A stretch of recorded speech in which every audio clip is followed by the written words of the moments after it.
வணக்கம். இது late review. என் பேர் சுதீர் ஸ்ரீனிவாசன். இந்த வாரம் நான் லேட்டாக ரிவ்யூ பண்ண போகிற படம் அதிதி ராவ் ஹைதரி, உதயநிதி ஸ்டாலின், ராஜ் மற்றும் பலர் நடித்திருக்கும் மிஷ்கின் இயக்கத்தில் வெளிவந்திருக்கும் நான் மிகவும் எதிர்பார்த்த சைக்கோ. இயக்குனர் ஆல்ஃபிரட் ஹிட்ச்காக்குடைய பாதிப்பு எந்த அளவுக்கு சினிமா மேலேயும் சினிமா ரசிகர்கள் மேலேயும் இருக்குது அப்படின்னா, சில வார்த்தைகள்லாம் கேட்ட உடனே அவருடைய படங்களும் அவர் படங்களில் வரக்கூடிய காட்சிகளும் ஞாபகத்துக்கு வரும். உதாரணத்துக்கு வெர்டிகோ, விண்டோ, சைக்கோ இந்த மாதிரி வார்த்தைகள்லாம் சொல்லலாம். இந்த மிஷ்கினுடைய படமான psycho begins with dedication to Alfred Hitchcock. இது ஒரு பெயர் மட்டுமே இல்லை, சிமிலாரிட்டியான பார்க்கல, அதுக்கு மேலேயும் இன்னும் ஒரு சில விஷயங்கள் இருக்குது. நான் அதாவது ஒரு ஒரு அழகான ஒரு ஆண் சைக்கோபேத்தாக இருப்பதாக இருக்கட்டும், இல்லை ஒரு ஒரு ஒரு பெண் வந்து ஆல்மோஸ்ட் ஒரு ஒரு தாய் அந்த அந்த ஒரு உணர்வுடைய அந்த ஒரு குணத்துடைய அந்த சைக்கோபேத்தோட பழகிற ஒரு தன்மையாக இருக்கட்டும், அதையும் மீறி ஒரு ஆண் பெண் இரண்டு பேருமே ஒன்று சேர்ந்து இந்த சைக்கோபேத்தை எப்படி கண்டுபிடிக்கிறாங்க, எப்படி அவரை வந்து தாண்டி வர முயற்சி பண்ணுறாங்க அப்படின்ற ஒரு விஷயமா இருக்கட்டும். அண்ட் அபவ் ஆல் ஒரு ஒரு ஆல்மோஸ்ட் ஒரு மேட்ரியாக்கல், ஒரு இங்கிலீஷில் எமாஸ்குலேட்டிங் ஃபிகர் அப்படின்னு சொல்லுவாங்க இல்லையா, இவருடைய ஆண்மையவே இவருடைய செல்ஃப் கான்ஃபிடென்ஸையே டிஸ்ட்ராய் பண்ணுற அளவுக்கு ஒரு மேட்ரியாக்கல் ஒரு ஃபிகர். அதனால் இவருக்கு வரக்கூடிய ஒரு இந்த சைக்கோபேத்துக்கு வரக்கூடிய ஒரு பாதிப்பு, அதுவும் அந்த சைக்கோவில் இருந்த ஒரு ஐடியா தான். இந்த படத்தினுடைய முடிவு இன்ஃபேக்ட் எனக்கு வந்து ஒரு இங்கிலீஷ் படம்னால நம்ம படத்தையே ஒரு ஞாபகப்படுத்திச்சு. ஒரு சோஷியோ பற்றின ஒரு படம், செல்வராகவனுடைய காதல் கொண்டேன் பற்றி நான் சொல்கிறேன். ஹிட்ச்காக்குடைய சைக்கோவில் ஒரு அந்த கில்லர் யார் அப்படின்ற ஒரு ஐடென்டிட்டியை சார்ந்த ஒரு சஸ்பென்ஸ் கூட இருக்கும் அந்த கதையில். அந்த சஸ்பென்ஸ் இந்த கதையில் இல்லை, ஆரம்பத்திலே நமக்கு தெரியப்படுத்துகிறாரு டைரக்டர் மிஷ்கின் யார் இந்த கொலையாளி அப்படின்ற ஒரு விஷயத்தை. இன்ஃபேக்ட் முதல் காட்சியே இந்த படத்தினுடைய டைட்டில் வரத்துக்கு முன்னாடியே ஒருத்தருடைய ஒரு தலை துண்டிக்கப்பட்ட ஒரு காட்சி நம்ம பார்க்கலாம். ஸோ இந்த சஸ்பென்ஸ் இந்த படத்தில் இல்லை அப்படின்னு சொன்னேன் இல்லையா, அந்த கொலையாளி யார் அப்படின்றதுல. ஸோ அதையும் தாண்டி அப்போ நம்ம என்டர்டெயின் ஆகணும், நம்ம இதில் இந்த படத்து வழியாக த்ரில் ஆகணும் அப்படின்னா அது வந்து இது எப்படி பிடிக்கிறாங்க, இந்த சைடு இவர் கொலைகள் செய்துட்டு இருக்காரு, இந்த பக்கம் கண்டுபிடிக்கிறவங்க முயற்சி பண்ணிட்டு இருக்காங்க, அது எப்படி நடக்குது அப்படின்றது தான் இந்த படத்தினுடைய ஒரு சீஃப் என்டர்டெய்னிங் ஃபேக்டர் தான் இருக்குது. ஸோ இந்த கொலையாளி யார் அப்படின்ற ஒரு சஸ்பென்ஸ் இதில் இல்லை அப்படின்றதுனால இந்த படத்தினுடைய ஒரு என்டர்டெய்னிங் ஃபேக்டர், இந்த த்ரில்லிங் ஃபேக்டராக என்னவா இருக்குது அப்படின்னா, ஒரு பக்கம் கொலைகள் செய்துட்டு இருக்கிற ஒரு வில்லன் இருக்காரு, இன்னொரு சைடில் வந்து அவரை கண்டுபிடிக்க முயற்சி பண்ணுற ஒரு சில பேர் இருக்காங்க, போலீஸ் அதிகாரிகளையும் சேர்த்து. அது எப்படி நடக்குது அப்படின்றது தான் இந்த படத்தினுடைய ஒரு திரைக்கதையாக இருக்குது. ஸோ கேள்விகள் என்ன அப்படின்னா, இந்த படத்தினுடைய ஒரு போலீஸாலேயே கண்டுபிடிக்க முடியாத இந்த வில்லனை ஒரு பார்வையற்ற ஒரு ஹீரோ கௌதம் கேரக்டர் வந்து பிளேட் பை உதயநிதி ஸ்டாலின் கண்டுபிடிக்கிறாரா. இன்னொரு கேள்வி என்னென்னா, அடைக்கப்பட்ட ஒரு பெண்ணாக தாகினி அப்படின்ற character played by Aditi Rao Hydari, அவர்களை கௌதமால் காப்பாற்ற முடியுதா, அண்ட் இந்த ஹோல் ப்ராசஸில் நம்ம என்டர்டெயின் ஆகிறோமா அப்படின்றது தான் கேள்வி. இதில் ஒரு பாராட்டத்தக்க விஷயமா நான் என்ன பார்க்குறேன் அப்படின்னா, நம்மளுடைய படங்கள் வந்து ரொம்ப டார்க்கான டாபிக்ஸ் ஹேண்டில் பண்ணும்பொழுது கூட ஆல்மோஸ்ட் அதுக்கு ஒரு அந்த படத்துக்கே ஒரு பயம் இருக்கிற மாதிரி நான் பார்த்துருக்கேன். சில காட்சிகள்லாம் காமிக்கிறதுக்கு ஒரு தயக்கம், ஒரு பயம், மேபி சென்சார் போர்டு நினச்சி ஒரு சர்டிஃபிகேட் தேவை அப்படின்ற ஒரு கட்டாயம், அந்த மாதிரி பிரச்சனைகள் இந்த படத்தில் எனக்கு தெரியல. அடல்ட் சர்டிஃபிகேட் இருக்குது, அதையும் மீறி அந்த அடல்ட் சர்டிஃபிகேட்டை அதுக்கு ரெலவெண்ட்டான ஒரு காட்சிகளும் இந்த படத்தில் இருக்கிறதா நான் பார்க்குறேன். நிறைய இந்த படத்தினுடைய ஒரு வயலன்ஸ் அண்ட் கோர் வந்து I quite found it appropriate for the subject of this movie. தலைகள் துண்டிக்கப்படுது, நிறைய முண்டங்கள் காமிக்கப்படுது, கழுத்துகள் அறுக்கப்படுது, இந்த மாதிரி காட்சிகள்லாம் நிறைய இருக்குது இந்த படத்தில். அண்ட் எட் இவ்வளோ நடந்தும் அந்த காட்சிகள்லாம் நம்மளை பாதிக்குதா, நம்மளை நிஜமாவே இது ஒரு உருக்குதா அப்படின்ற ஒரு கேள்வி கேட்டோம்னா நான் இல்லைன்னு தான் சொல்லணும். ஏன்னா அந்த பாதிப்பு அப்படிங்கிறது வெறும் ஒருத்தருடைய தலை வெட்டப்படுது அப்படின்றது மட்டும் நான் ஒரு பாதிப்பாக நான் பார்க்கல. அதையும் தாண்டி இங்கே யாருடைய தலை வெட்டப்படுது, எதனால் வெட்டப்படுது, யார் வெட்டுறாங்க, இதெல்லாம் கூட அதில் ஒரு பங்கு இருக்குது இல்லையா. இந்த படத்தினுடைய பிரச்சனையை நான் என்ன பார்க்குறேன் அப்படின்னா, இந்த படத்தினுடைய உலகத்தையும் அந்த உலகத்தில் வாழும் கேரக்டர்ஸ் மேலேயும் எனக்கு ஒரு பெரிய அக்கறை உருவாகலை. இந்த படம் அதை சரியாக உருவாக்கலை அப்படின்னு நான் நினைக்கிறேன். பட் இது கண்டிப்பாக இன்ட்ரெஸ்டிங் ஐடியாஸ் இல்லாததுனாலலாம் கிடையாது, நிறைய இன்ட்ரெஸ்டிங் ஐடியாஸ் இருக்குது. ஃபார் எக்ஸாம்பிள், இந்த சொன்னாலே ஒரு ஆணும் பெண்ணும் ஒன்று சேர்ந்து வந்து இந்த வில்லனை பிடிக்க முயற்சி பண்ணுறாங்க. அவங்க ரெண்டு பேருமே டிஃப்ரெண்ட்லி ஏபிள் பீப்புள். இவருக்கு பார்வை இல்லை, அவங்களுக்கு ஆல்மோஸ்ட் உடலே, ஷீஸ் அ குவாட்ரிப்ளஜிக், ஸோ உடலே பயன்படலை அப்படின்னும் பொழுது அவங்க ரெண்டு பேரும் இவருக்கு இல்லாதது அவங்கக்கிட்ட இருக்குது, அவருக்கு இல்லாதது அவங்க எப்படி ஒரு முழுமை அடைகிறாங்க, இந்த ஒரு ரெண்டு பேரும் சேர்ந்து எப்படி பிடிக்கிறாங்க அப்படின்ற ஒரு தாட் வந்து ரொம்ப இன்ட்ரெஸ்டிங்கான ஒரு தாட். இதில் இன்னொரு பிரச்சனை பார்த்தோம் அப்படின்னா, ஒரு உடைந்து போகிற ஒரு தன்மை வந்து யார் உடைஞ்சு போயிருக்காங்க அப்படின்ற ஒரு கேள்வி இந்த படம் கேட்கறத நான் பார்க்குறேன்.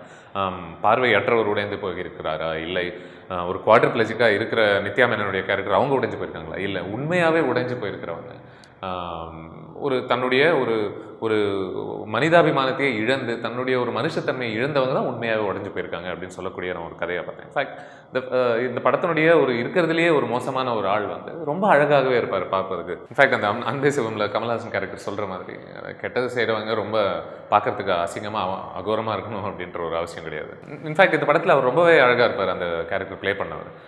அவருடைய பெர்ஃபார்மன்ஸும் நான் ரசித்தேன். அந்த கேரக்டர் பற்றி பேசும்பொழுது ஒரு செக்ஸ் ஒர்க்கர் என்ன அப்படின்னு சொல்லுவாங்கன்னா, பார்க்குறதுக்கு சாக்லேட் மாதிரி முழுன்னு நல்ல ஆக்டர் மாதிரி ஹீரோ மாதிரி இருக்கான் அப்படின்னு கூட சொல்லுவாங்க ஒரு காட்சியில்.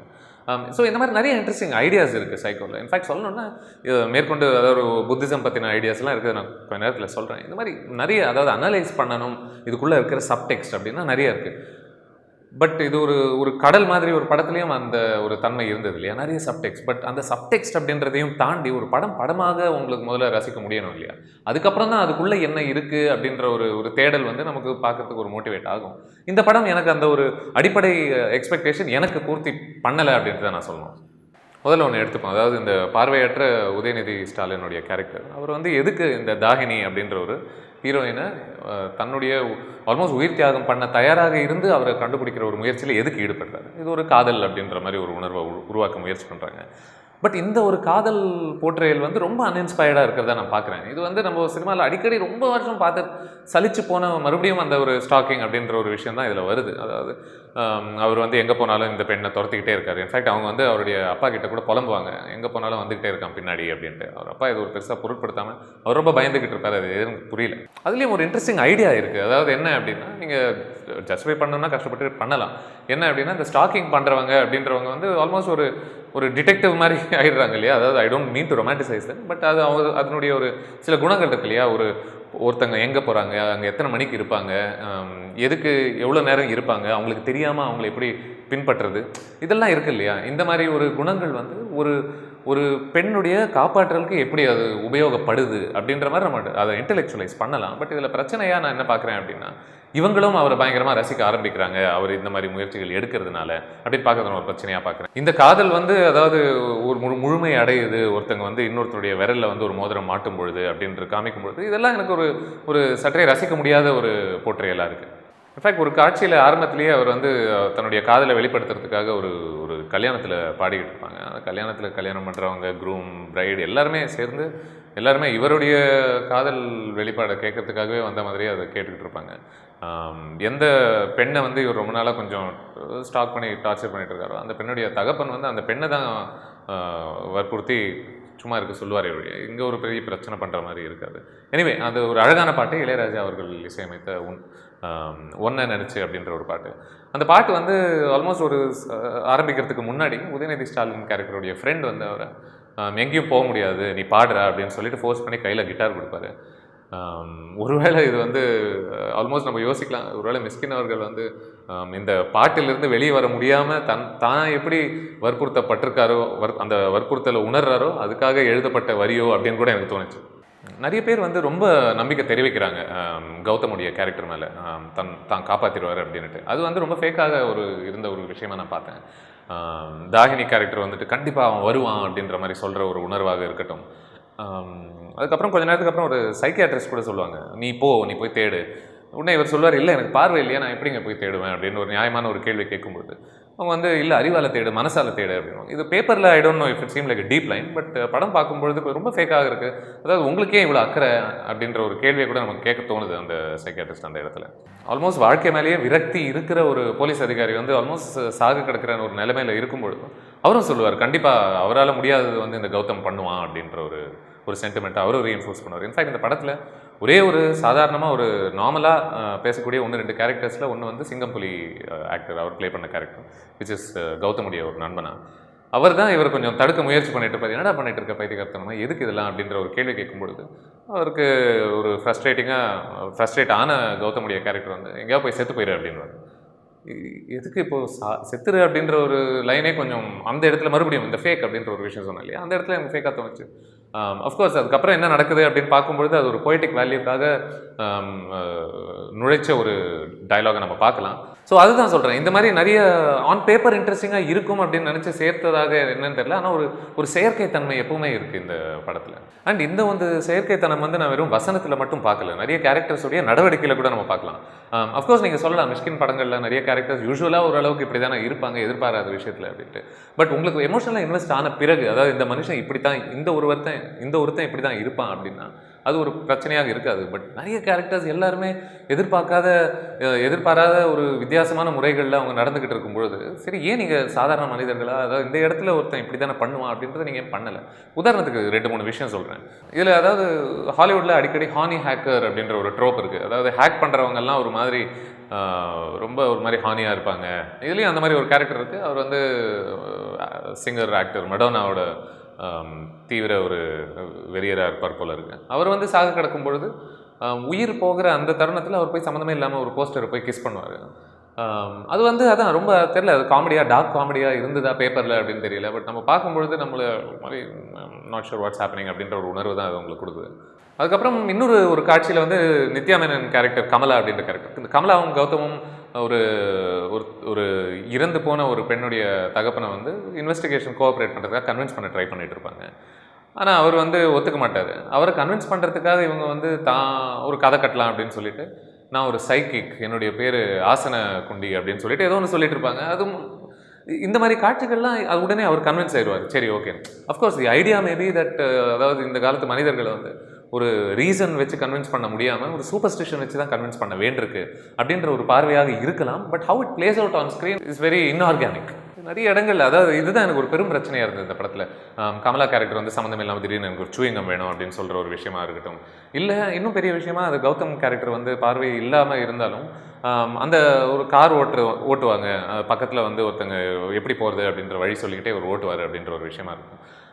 ஓகே, ஃபேர் எனஃப், அது நம்ம நம்பினா கூட ஓட்ட முடியும் அப்படின்ற ஒரு விஷயத்தை நம்பினா கூட அது இவ்வளோ சுலபமாக, இவ்வளோ வேகமாக, இவ்வளோ பிரச்சனையே இல்லாமல் ஓட்டிகிட்டு போக முடியுமா அப்படின்ற ஒரு கேள்வியாக இருக்கட்டும். ஆர் த சீன் வேர் ஆரம்பத்தில் தாரிணி கேரக்டர் வந்து ஆல்மோஸ்ட் இப்போ நம்ம சாக போகிறோம் அப்படின்ற ஒரு உணர்வு வரும்பொழுது அவங்க வந்து லைட்டாக ஒரு மாதிரி சிரிச்சுக்கிட்டு கௌதம் வருவான் என்னை காப்பாற்றுறதுக்கு அப்படின்ட்டு சொல்லக்கூடிய ஒரு வரியாக இருக்கட்டும். இது எல்லாமே, அதாவது அந்த இடத்துல எனக்கு என்ன தோணுச்சுன்னா, இப்போ மென்டலி டிஸ்டர்ப்டு ஆள் வந்து உன்னை கொல்ல போகிறோன்னா இல்லை இப்படி பேசுகிற நீயா அப்படின்ற ஒரு கேள்வியை ஆல்மோஸ்ட் கேட்க தோணும். இந்த படத்துடைய மேபி என்னுடைய மோஸ்ட் ஃபேவரட் கேரக்டர் அப்படின்றது நித்யா மேனன் அவர்கள் ப்ளே பண்ண கமலா கேரக்டர். அவங்க வந்து குவாட்ரிப்ளஜிக் சொன்னேன் இல்லையா, அதனால் விரக்தி அடைஞ்சு ரொம்ப அடிக்கடி ரொம்ப கெட்ட வார்த்தைகள் என்ன ரொம்ப கோவமாக எல்லாரையுமே சுற்றி இருக்கிறவங்களாம் திட்டிக்கிட்டு அந்த மாதிரி ஒரு தன்மை இருக்கிற கேரக்டர். அவங்க ரொம்ப நல்லா பெர்ஃபார்ம் பண்ணியிருப்பாங்க. அவங்க தான் இருக்கிறதுலேயே ரொம்ப ஒரு இயல்பாக பேசக்கூடிய ஒரு கேரக்டரை நான் பார்த்தேன் சிங்கம்புலி கேரக்டருக்கு பிறகு இந்த படத்தில்.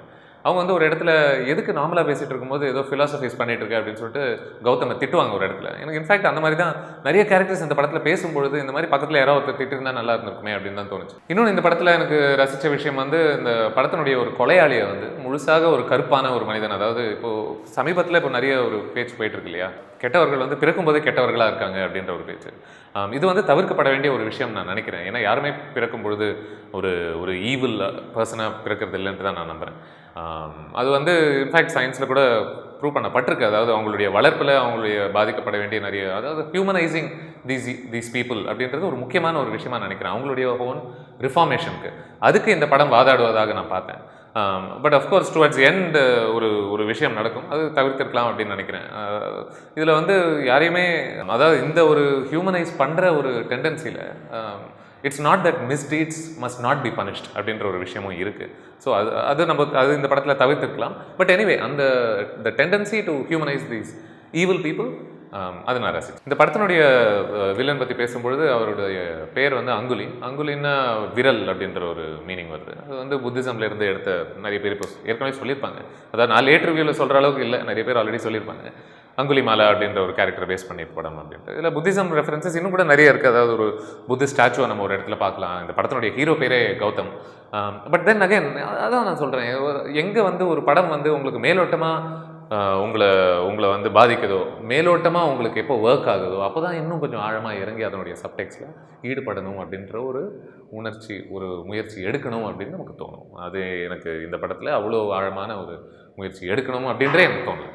இந்த புத்திஸ்ட் ஐடியா ஆஃப் ரிஃபார்மேஷன் அப்படின்னு சொன்னேன் இல்லையா, இது வந்து படத்தில் முழுமை அடையுது. அதாவது எப்போ வந்து கடத்தப்பட்ட ஆல்மோஸ்ட் கொலைக்கு உள்ளான இந்த தாகினி கேரக்டர் வந்து இந்த வில்லனுக்காக ஒரு கண்ணீர் சிந்துறாங்க அப்படின்னும் பொழுது it should be a moving scene, but it is not. அவங்க அவ்வளோ அழும்பொழுது உங்களுக்கு இருக்க, நீங்கள் அதை நம்பலை. அங்கே இருக்கிற ஒரே ஒரு கேள்வி வந்து, உன்னுடைய உயிரையும் தாண்டி இந்த பயமையும் தாண்டி இப்போ சுற்றி நடக்கிற ஒரு ஸ்ட்ரேஞ்சான ஒரு செட்டிங்கில் இந்த இடத்துல உனக்கு அவருக்கு அந்த அளவுக்கு நீ அழறையா அப்படின்ற ஒரு கேள்வி வந்து நமக்கு வருது. அதாவது அழக்கூடாதுன்னு இல்லை, இவங்க அழறதை நம்ம நம்பலை, அதுதான். அதாவது இந்த தாகினியோடைய ஒரு அசைக்க முடியாத நம்பிக்கை ஒன்று இருக்கு இல்லையா, அது இருக்குது. இந்த கௌதமுடைய ஒரு ஆழமான ஒரு காதல் அப்படின்ற ஒரு விஷயம் இருக்குது. இதற்கான அடித்தளம் சரியாக அமைக்கப்படவில்லை அப்படின்னு நான் நினைக்கிறேன் சைக்கோவில். அதனால தான் இதை நம்ம நம்பலை. இதை பற்றி ஒரு பெரிய அக்கறையும் இவர்கள் இந்த கேரக்டர்ஸ் மேலே தெரிவிக்க முடியலை. அதாவது இதுக்கு அவங்க கொடுக்குற ஜஸ்டிஃபிகேஷன் வந்து இந்த கேரக்டர்ஸ்லாம் இப்படி தான் பிஹேவ் பண்ணுவாங்க, ஏன்னா நான் அப்படி தான் எழுதியிருக்கோம் அப்படின்ற ஒரு ஜஸ்டிஃபிகேஷனாக இருந்தால் அதற்கான நம்மளுடைய ஒரு சிம்பிள் பதில், அப்போ நாங்கள் அதை ஏற்க வேண்டிய அவசியம் இல்லை அப்படின்னு சொல்லலாம். சைக்கோ வந்து ரொம்ப டெக்னிக்கலி அதான் அழகாக எடுத்த படம், பார்ப்பதற்கு நன்றாக இருக்குது, இளையராஜாவுடைய இசை நன்றாக இருக்குது. பட் இதுக்குள்ளே இந்த உலகத்தையோ இந்த உலகத்தில் வாழும் மக்கள், அவங்க நடக்கும் விதம், அவங்க பேசும் வரிகள், இது எதுவுமே நமக்கு ஒரு நிஜமாக நடக்கக்கூடிய ஒரு விஷயங்களாக தோன்றாததினால் இந்த படத்தினுடைய சப்டெக்ஸ்ட் பற்றி அவ்வளோ அலசல் தேவை இல்லை என்று நான் நினைக்கிறேன். என் பெயர் சுதீர் ஸ்ரீனிவாசன். இது என்னுடைய late review of Mysskin Psycho. மறுபடியும் நான் உங்களை அடுத்த வாரம் சந்திக்கிறேன். Thank you very much.